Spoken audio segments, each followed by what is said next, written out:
A esclerose múltipla é uma doença autoimune que atinge o cérebro, os nervos ópticos e a medula espinhal.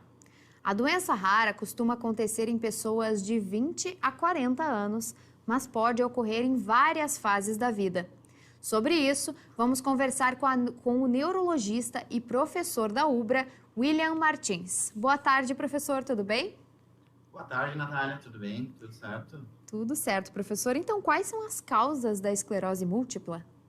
Bom, as causas da esclerose múltipla são multifatoriais, assim, né? Então, envolvem uma predisposição genética, né? Então, a pessoa recebe alguns genes que a gente ainda está estudando dos seus pais, né? E isso, em conjunto com o ambiente, né? Faz com que ela tenha essa predisposição a ter um ataque da mielina, que são a estrutura que reveste os axônios, né, que seriam como são os fios elétricos que comunicam os neurônios. Né? Alguns fatores a gente sabe que estão associados com o desenvolvimento de esclerose múltipla, como, por exemplo, a baixa exposição ao sol, né, a deficiência de vitamina D, tanto que no hemisfério norte é muito maior a incidência dessa doença do que no hemisfério sul. Né? E também a descendência europeia acaba ocasionando um risco mais alto. Além disso, fatores que a gente pode controlar, por exemplo, o tabagismo, a obesidade, né, podem aumentar o risco da doença também. Claro. E quais seriam os sintomas da esclerose? Bom, os sintomas da esclerose múltipla são basicamente quase tudo que o cérebro consegue fazer. Né? Então, ele pode afetando os nervos ópticos, a gente vai ter uma alteração da visão, né, uma perda visual ou uma alteração da visão que dura mais que 24 horas. A gente pode ter alterações de sensibilidade, como perda de sensibilidade de um lado do corpo, perda de força, né, a dificuldade para caminhar, desequilíbrio. Né, e esses sintomas, em geral, costumam durar mais do que 24 horas, né, isso a gente chama de um surto, né, quando essa doença tem um ataque agudo no sistema nervoso central. Né. Além disso, estudando esses pacientes, a gente sabe que durante a evolução da doença, eles começam a ter um declínio cognitivo progressivo, conforme eles vão tendo mais mielina, né, mais dessa substância atacada no cérebro, mais ainda eles vão tendo déficits cognitivos. E como é feito o diagnóstico da esclerose múltipla? Bom, o diagnóstico da esclerose múltipla, ele é feito com base nos achados clínicos, né, nos sintomas que o paciente tem, por exemplo, como eu acabei de falar, a perda visual, alterações motoras, alterações do exame neurológico, junto com alterações nos exames de ressonância nuclear magnética, né, do cérebro e da medula, que são os exames mais importantes, e também, eventualmente, a gente pode fazer uma punção lombar, que é quando a gente tira um pouquinho de líquido cérebro espinhal, aquele líquido que reveste a medula e o cérebro, para ver se existem inflamações, se existem alguns anticorpos específicos ali. Né? Então, com um conjunto dessas informações, a gente pode, enfim, diagnosticar o paciente com esclerose múltipla. E, professor, a esclerose, ela tem cura? Como é feito o tratamento?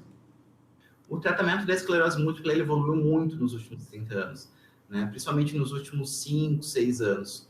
Até mais ou menos 2012, 2013, nós tínhamos 5 ou 6 medicações, todas elas injetáveis e com uma eficácia relativamente pequena. Sabe? Na última década, tem um tratamento cada vez mais efetivo, cada vez mais eficaz, o que faz com que as pessoas com esclerose múltipla consigam viver vidas quase normais, né, o mais próximo do normal possível, sem déficits neurológicos incapacitantes. Né? Então, a esclerose múltipla ela tem tratamento, sim. Tá? O tratamento ele envolve diminuir a imunidade da pessoa, né? Então, como a esclerose múltipla é uma doença autoimune que acaba atacando, as células de defesa do próprio corpo atacam o cérebro e a medula e os nervos ópticos, o nosso tratamento em si, ele mira exatamente em modular o sistema imune e também diminuir um pouco a imunidade da pessoa, principalmente a imunidade que controla a parte cerebral, né? Então, existe tratamento, né? O tratamento é a longo prazo, né? Praticamente para a vida toda, né? Mas com o tratamento a pessoa pode viver uma vida mais próxima do normal. E existe uma forma de prevenir essa doença? Olha, como eu falei antes, assim, como tem uma forte carga genética, né, principalmente a carga genética europeia, a gente tem poucas maneiras de efetivamente prevenir, né? O que eu poderia dizer, assim, para prevenção de esclerose múltipla, tomar sol pelo menos 15 a 30 minutos de exposição solar ao dia, verificar se tu tem deficiência de vitamina D e eventualmente fazer a reposição dessa deficiência. Também fazer exercícios físicos, evitar a obesidade, que são os fatores controláveis mais claros que a gente tem.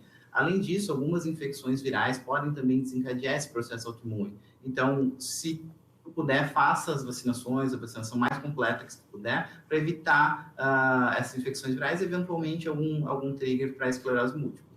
O estresse do dia a dia pode ser um fator que desenvolve essa doença também?